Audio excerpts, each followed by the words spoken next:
Figured you'd be hungry, you're saying? Yeah, no, it's real good of you. You sorted me out. I needed that. Yeah. And to be honest, we look quite similar. Have you noticed that? Twisted Sobriety, this awesome, suspenseful thriller. I thought it was incredible. It was captivating, unexpected, and really exciting. Like, the thriller is definitely the way to describe that.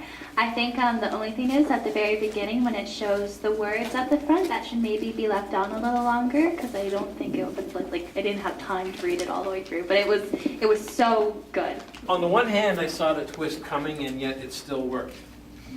But I knew what was going to happen before it did. I could see that this Chris was going to try to steal Martin's identity. I almost hoped that it would be flipped back the other way at the end, and I was disappointed that that didn't happen. Because in other words, Chris got away with what he was doing. So that I didn't like. I wanted it to flip back the other way before the movie was over. We're equals. Everything you see is yours to use. This is your chance to get back to reality. I actually wasn't sure if it was going to be more of like a Fight Club style twist, where it was just him, because it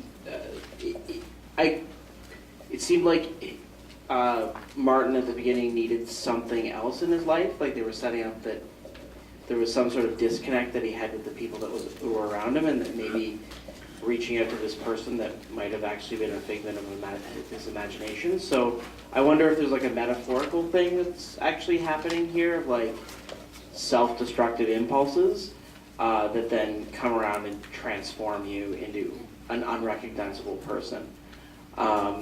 So an alternate take on the twist, I guess. It does leave on a bit of a cliffhanger, like maybe, you know. I got like kind of like an American Psycho vibe toward the end with all the hacking. It was beautifully shot. It had some really cool color choices. I liked the film overall, but I didn't like the chopping up at the end. I sort of felt, you know, he could have just been, you know, Martin could have been homeless at the end, and I almost thought at one point, because he didn't seem to actually sort of know what he did and anyone could fit in, that it could have even have been a chain of Martins if they had not given this final, like, hacking him up and killing him type of thing. It'd been more interesting with the ambiguity. I thought it was wonderful overall. I want to sit with the many, many layers of themes in that. One thing that was a little bit of a concern, it did seem a little bit like the homeless gentleman, there was kind of a criminality stereotype that could have been perpetuated in a way by someone who is very low income and on the street, that there's somehow criminality is intrinsic to their being. That was a little bit of a concern. I did notice that, and I loved it too.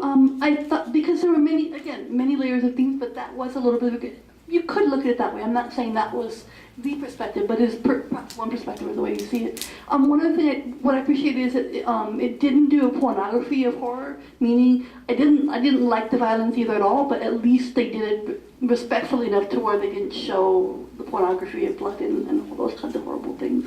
You have an excellent point there. They give you a little bit, you know it's happened, but they don't go full gore. They keep it clear, but fairly tasteful. And you have an excellent point. There's an allegory here about the fall of the income divide, and how the man even says, like, I had everything, I lost it in the crash. It makes this interesting that desperation leads us to desperate measures. I kind of wanted to give a little bit more time understanding Chris, just understanding his perspective. He seemed like a really, really interesting character, and yeah, I think it would have been more interesting, even just a shot here. There's a great note in this film, because in the very beginning, he's got a poster that, like, with him saying, not a junkie, just homeless. And the first thing he does to get Martin to go spiral is put him on drugs.